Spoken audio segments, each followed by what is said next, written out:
Good morning, friends. Welcome back to Grand Adventure. I'm your host, Mark Guido, and in episode 61 of Grand Adventure, we're boondocking on some BLM land called Oil Well Flats, just north of Cañon City, Colorado. In this episode, we're going to tour through Royal Gorge. We're going to drive to the top of 14,000 foot plus Pikes Peak. We're going to travel through Garden of the Gods outside of Colorado Springs, Colorado. And we're going to venture to the mining towns, the historic mining towns of Victor and Cripple Creek, Colorado, all in this episode. So stay tuned.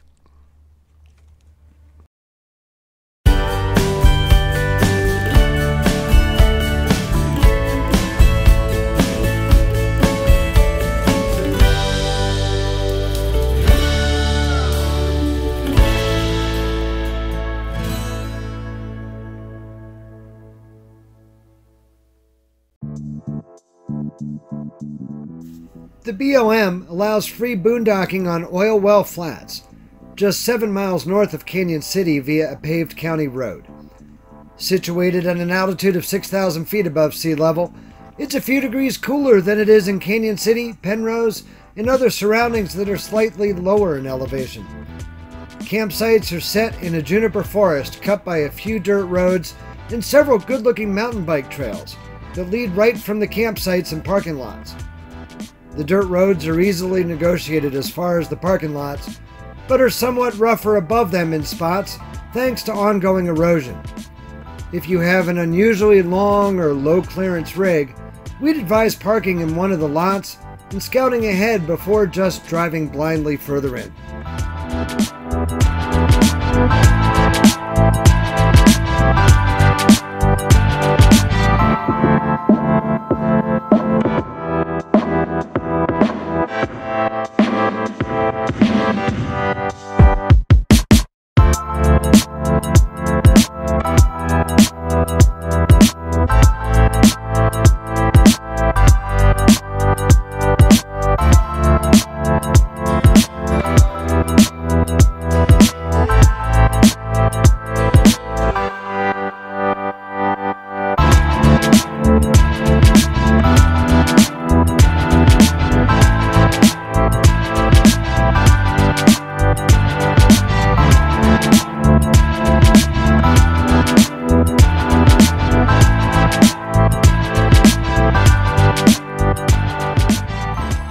Cañon City's main street has clearly seen better days, but it parallels US 50, which has every traveler service imaginable just 7 miles from camp, including supermarkets, laundromats, a Walmart, and even a Home Depot.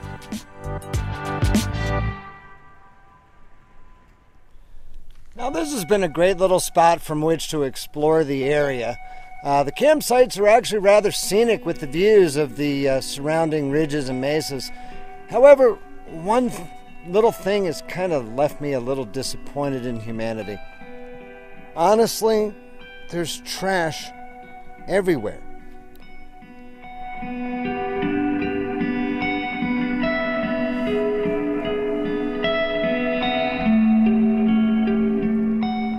At the first campsite we checked out, people just left a 13-gallon bag of trash and left it in the fire pit. At another one further up the road, it almost looks like they broke a homeless camp. Folks, this is the kind of stuff that makes organizations like the BLM close off areas to camping. Now, as always, we're going to leave this spot cleaner than we found it, but there's no way I can pick up everything. Please take care of your public land so that way they can take care of us going forward. You know how there are just a few key things from childhood that you remember? Well, that's why I'm here. When I was a young boy, my family lived in Boulder, Colorado for a short period of time before moving to the East Coast. And whenever we had visitors from out of town, my mom would always bring the visitors to Royal Gorge. I haven't been here in close to 50 years, but the memories of the Royal Gorge Bridge still stick in my mind from when I was a young child. Yeah, this is a little touristy, but there's no way that I could not come here. Royal Gorge is a 6-mile-long canyon of the Arkansas River that stretches west of Cañon City. It's also known as the Grand Canyon of the Arkansas, with a maximum depth of 1,250 feet. It's also very narrow, measuring from 50 feet wide at its base to 300 feet wide at its top. The native Ute people wintered in Royal Gorge for its protection from wind and relatively mild climate. The Comanche, Kiowa, Sioux, and Cheyenne used Royal Gorge to access buffalo hunting grounds like South Park. Explorer and Brigadier General Zebulon Pike, for whom nearby Pikes Peak is named, was the first known European arrival in 1806.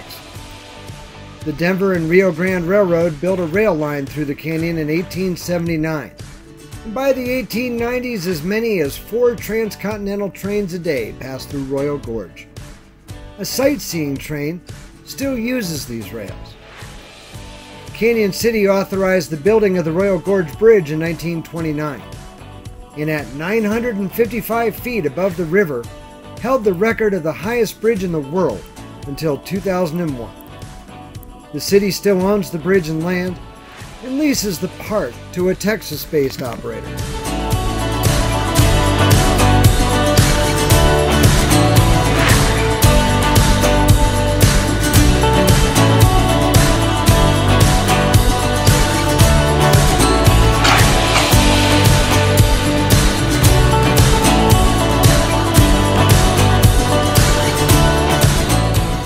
On June 11, 2013, a wildfire broke out near the Royal Gorge Bridge and Park that destroyed 48 of the 52 buildings in the park on both sides of the gorge.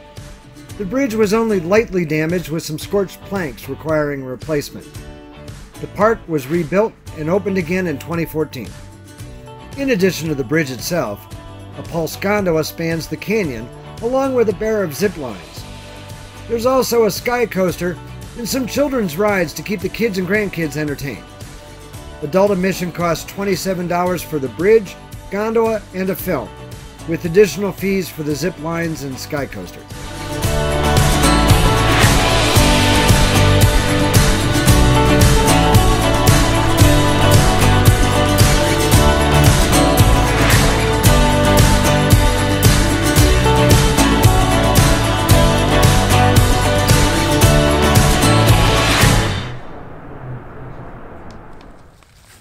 So Royal Gorge was a little pricey, a little kitschy, but I guess that's Americana for you.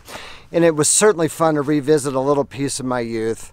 Now let's head up toward the Colorado Springs area to take a drive up Pikes Peak and visit Garden of the Gods. 14,115-foot Pikes Peak is the highest summit of the southern Front Range of the Rocky Mountains and one of Colorado's 53 14ers. Vehicles can be driven to the summit via the Pikes Peak Highway, a 19-mile road constructed in 1915 that ascends from Cascade outside of Colorado Springs. It replaced a carriage road built in 1888. The toll road is maintained by the city of Colorado Springs and costs $15 per adult passenger.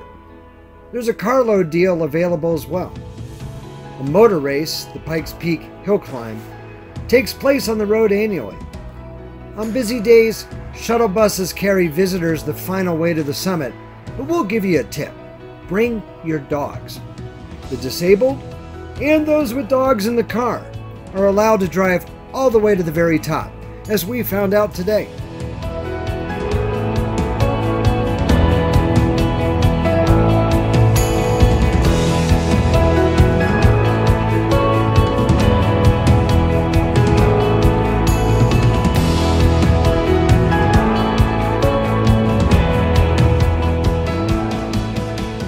There's a large gift shop at the very summit of Pikes Peak, as well as a military research laboratory to study the effect of high altitude on human physiology.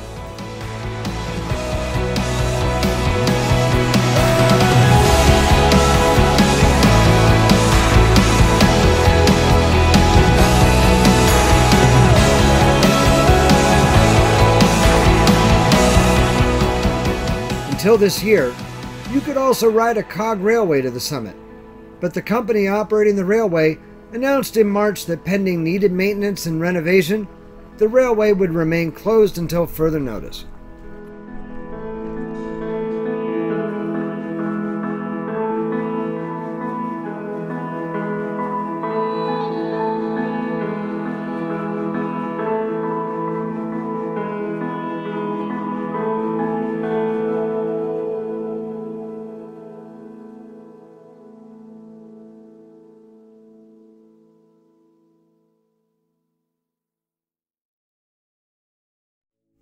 In 1879, Charles Eliot Perkins purchased 480 acres of land that included a portion of the present Garden of the Gods. Upon his death, Perkins's family gave the land to the city of Colorado Springs in 1909, with the provision that it would be a free public park. Today, its sandstone and limestone spires and fins are a marvel for sightseers, hikers, and rock climbers alike.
I parked at the Central Garden and went for a short hike. I marveled at the dark clouds swirling above the pink sandstone, but I should have paid more attention to what the weather was trying to tell me. I filmed this clip huddled in a bush trying to seek shelter.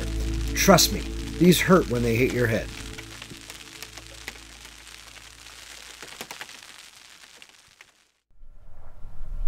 Now, we're not very far south of the mining cum gambling towns of Victor and Cripple Creek. However, the most direct route to go there may be a little questionable, judging by the maps that I'm looking at, so let's go try it. Now, when Google tells you that it's going to take more than an hour to drive 20 miles in the mountains, it's important to take heed.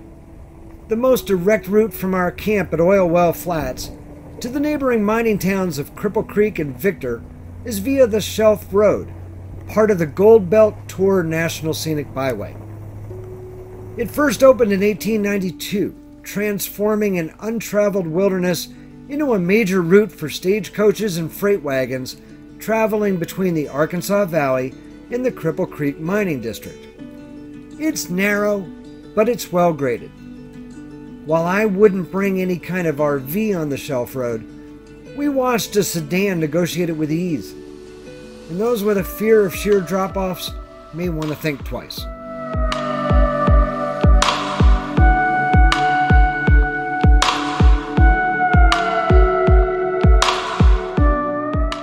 Eventually, the road tops out of the canyon at Cripple Creek, elevation 9,494 feet. The site of a gold rush dating to 1890, Cripple Creek is one of the few places to gamble legally in Colorado, in 9 casinos. On this day, however, the town was taken over by a large motorcycle rally, limiting our access to Cripple Creek's downtown core.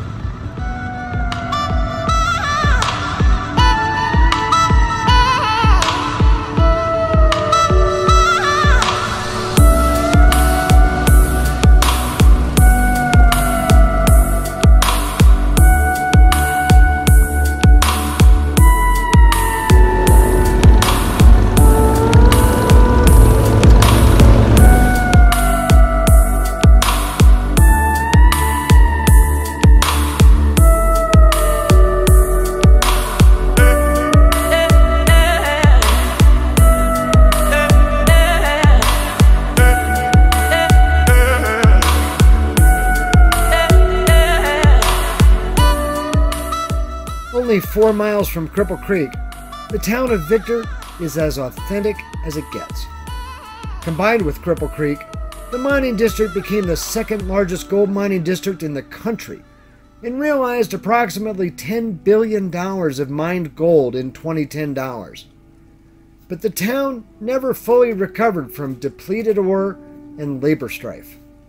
Its population dropped from 18,000 at the start of the 20th century to only 397 today.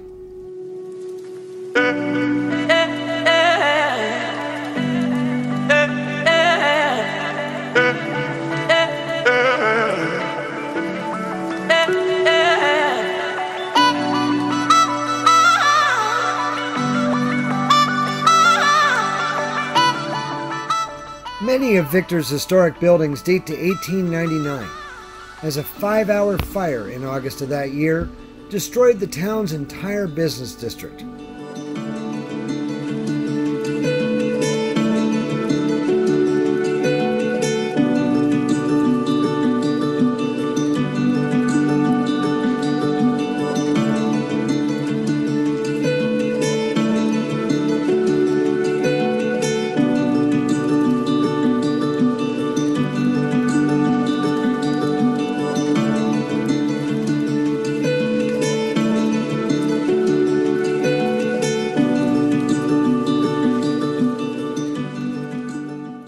Both the town and the surrounding hillsides provide ample evidence of Victor's mining history.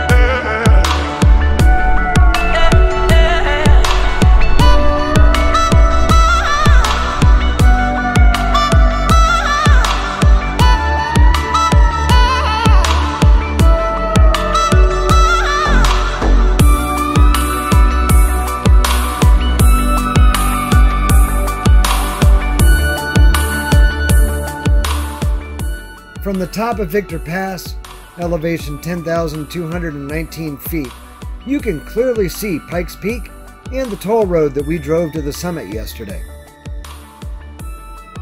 But not all of Victor's mines are defunct.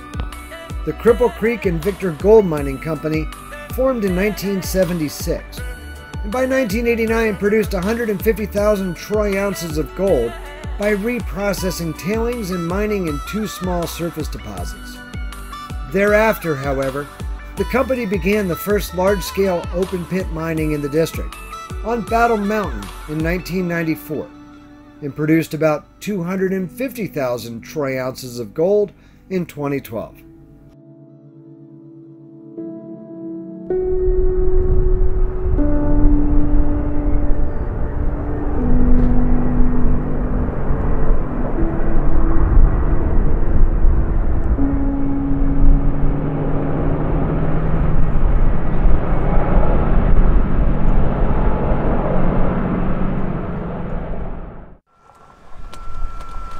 So because we're going to head back on the road in the morning, we're going to head into Cañon City right now to get some laundry done.